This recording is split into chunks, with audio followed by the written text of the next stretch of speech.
Bonjour à tous, vous êtes sur 8 Mont-Blanc et c'est l'heure de votre JT. Nous sommes le vendredi 12 avril 2019.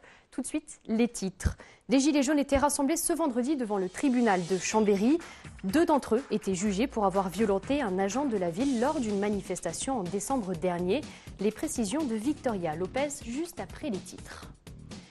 Et les échanges n'ont pas de frontières et encore moins avec l'espace. Les élèves des écoles des Charmilles et de la Crête de Thiers ont pu communiquer avec un astronaute canadien à 408 km de la Terre, une expérience unique pour ces écoliers. 1 an de prison, dont 6 avec sursis. Voilà la peine retenue ce matin par le tribunal correctionnel de Chambéry à l'encontre de 2 jeunes gilets jaunes. Ils sont accusés d'avoir pris à partie un véhicule et son chauffeur, un agent de la ville, le 15 décembre dernier lors d'une manifestation autour du rond-point de la Poste dans le centre-ville de Chambéry. À l'appel du collectif savoyard contre la répression, un rassemblement de soutien a eu lieu ce matin devant le palais de justice. Victoria Lopez a recueilli des réactions pour les 2 condamnés à la sortie de leur audience. On les écoute. Une personne qui rentre dans les gilets jaunes et qui n'a rien, qui se fait passer pour la victime, c'est pas normal. C'est-à-dire que nous on était là pour l'arrêter, pour éviter qu'il y ait des blessés, peut-être des morts comme à Pont-de-Beauvoisin 3 semaines avant. Donc nous on était là surtout pour ça, parce qu'il nous a fait peur tout simplement. On voit des personnes se faire bousculer par une voiture, on se dit bah c'est bon, il va tuer quelqu'un, il va réussir à faire quelque chose de grave, quoi. Ils veulent qu'on soit l'exemple des gilets jaunes pour que tout le monde arrête. Et j'espère que ce sera le contraire et que tout le monde va continuer. Et puis continuer encore et encore, jusqu'à ce qu'on ait ce qu'on veut. Moi personnellement j'ai mis un coup de pied dans la voiture pour l'arrêter. Mais sauf qu'ils nous ont tout mis sur le dos. Violence sur les flics, jet de projectiles, frapper le conducteur de la voiture, tout ce qui va avec, quoi. C'est une honte, c'est honteux. Complètement injuste, disproportionné et complètement injuste. Les faits qui nous sont reprochés, les faits réels, surtout qu'ils n'acceptent pas les compléments d'enquête parce que des plaintes, il y en a. Mais bon, il y a de bonnes têtes à punir, du coup, on prend pour tout le monde, quoi. À noter que demain, samedi 13 avril, un rassemblement est organisé par le collectif savoyard contre la répression à 14 h, place des Éléphants. Les mondiaux de ski alpin 2023 ont un nouveau visage. Perrine Pellen, ancienne championne de ski, prendra la tête du comité d'organisation des mondiaux 2023 dès cet été. Actuellement responsable marketing de Savoie-Mont-Blanc Tourisme, elle compte à son palmarès 15 victoires en Coupe du Monde en slalom, un titre mondial dans la même discipline et 3 médailles olympiques entre 1980 et 1984. Les mondiaux de ski alpin auront lieu cette année à Méribel-Courchevel. Information relayée par nos confrères évidemment de l'équipe. Lui ne participe pas aux mondiaux mais aux européennes. L'ancien député européen corse François Alfonsi se lance dans la bataille des élections européennes. Le chef de file de la Fédération Régions et Peuples Solidaires est en 9e position sur la liste de Yannick Jadot. Il est de passage à Annecy ce vendredi où il donne une réunion publique au centre Bonlieu à 19 h. On l'écoute au micro de Camille Rivollet. L'enjeu, il est que les élections européennes vont déterminer l'avenir de l'Europe. Et aujourd'hui, l'Europe a des difficultés importantes. Il faut donc être capable d'y être présent. Et ensuite, pour nous autres régionalistes, nous avons un accord avec les écologistes. Nous figurons en 9e place sur leur liste, donc en position éligible. Et l'enjeu, c'est d'avoir la représentation du régionalisme que la Fédération Régions et Peuples Solidaires regroupe en France au sein de l'Union européenne. Je suis optimiste. Il y a une circonstance actuelle avec le Brexit, avec la montée de gouvernements populistes. Bon, il y a une difficulté à surmonter, mais justement la difficulté, c'est la crise, amène à s'interroger sur les mécanismes qui ont conduit à la crise et vont permettre, je crois, à l'Europe de repartir sur des bases renouvelées.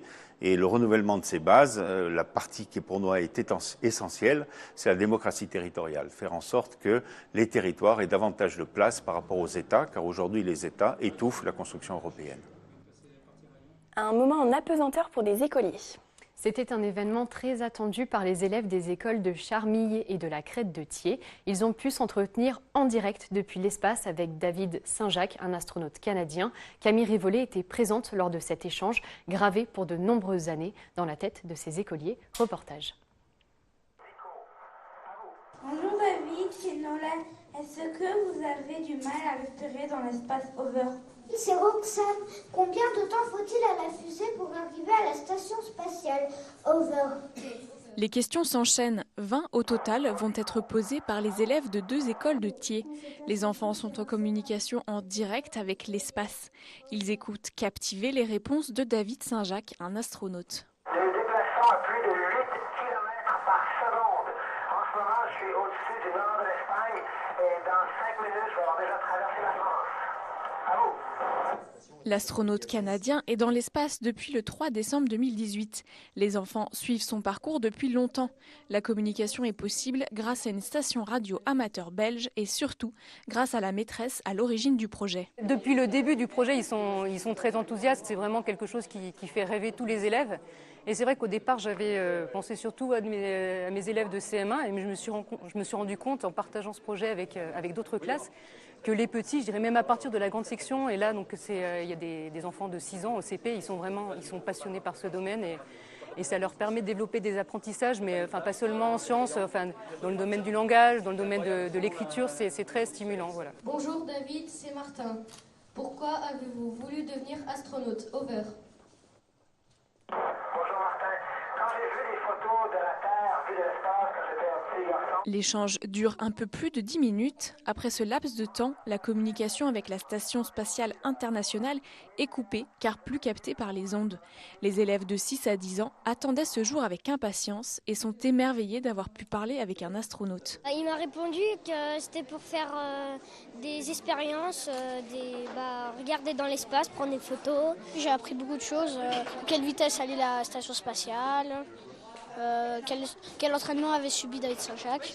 J'ai eu même la chance de la rencontrer, mais pas en vrai. Elle était pas mal.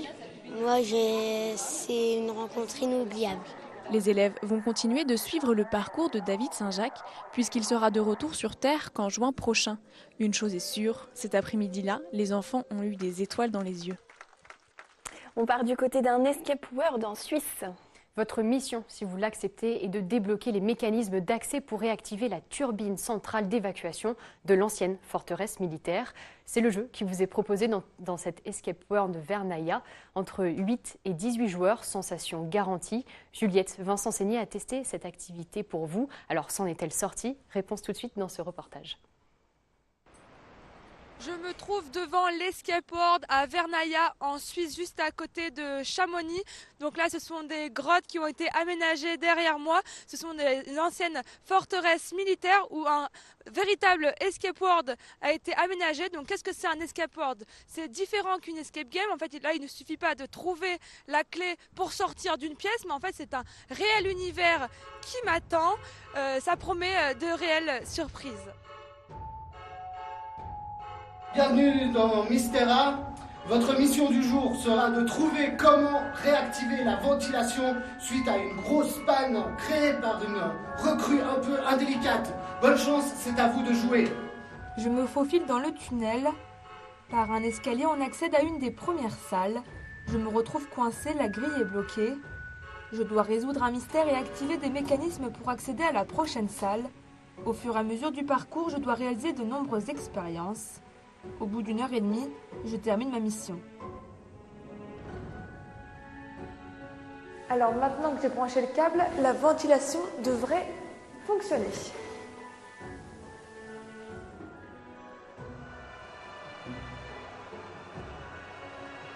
Alors Juliette, félicitations, vous avez réussi votre mission. Malheureusement, on a reçu un message du haut commandement. La forteresse s'est effondrée, on va devoir vous évacuer par le pont. On y va, dépêchez-vous.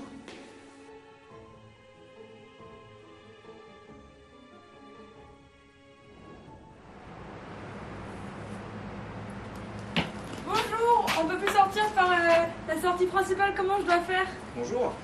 Alors je vais vous équiper d'un casque, d'un harnais et je vais vous faire descendre par le trou qui est là jusqu'au fond des gorges. Après une évacuation de 25 mètres de haut, j'ai enfin terminé ma mission chez Escape World. Donc c'était vraiment un parcours surprenant avec de l'eau, des mécanismes électroniques, des wagons, tout ça à l'intérieur d'une grotte. Donc c'est vraiment un concept original que je recommande vivement. Et juste avant de vous dire au revoir, ces images de cerisiers d'Asie en fleurs. Implantés à la Balme de Sillingy, ces arbres sont labellisés collection nationale, une collection unique en France. Le projet est soutenu par la commune de La Balme qui gère également les jardins partagés. À noter que ces jardins ouvrent leur saison ce samedi avec une grande fête, Mandala Festinature. Rendez-vous donc au bord du lac de La Balme. Victoria, je te laisse conclure. Lundi, vous retrouverez Fanette pour votre JT. Je vous souhaite de passer un très bon week-end.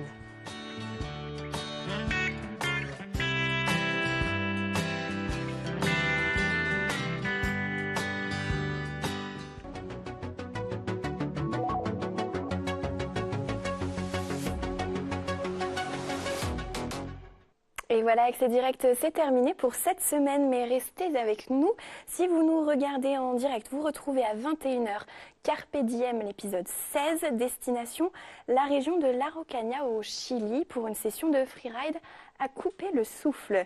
Lundi, vous retrouverez Seb pour un nouveau numéro d'Accès Direct.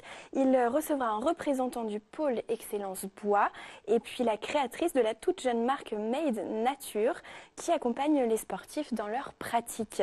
Seb tiendra également, comme chaque lundi, sa chronique sport. D'ici là, restez connectés avec nous sur nos réseaux sociaux, Facebook, Twitter ou encore Instagram. Et ne loupez pas dimanche le grand direct du marathon du lac d'Annecy. Passez un très bon week-end et surtout prenez bien soin de vous.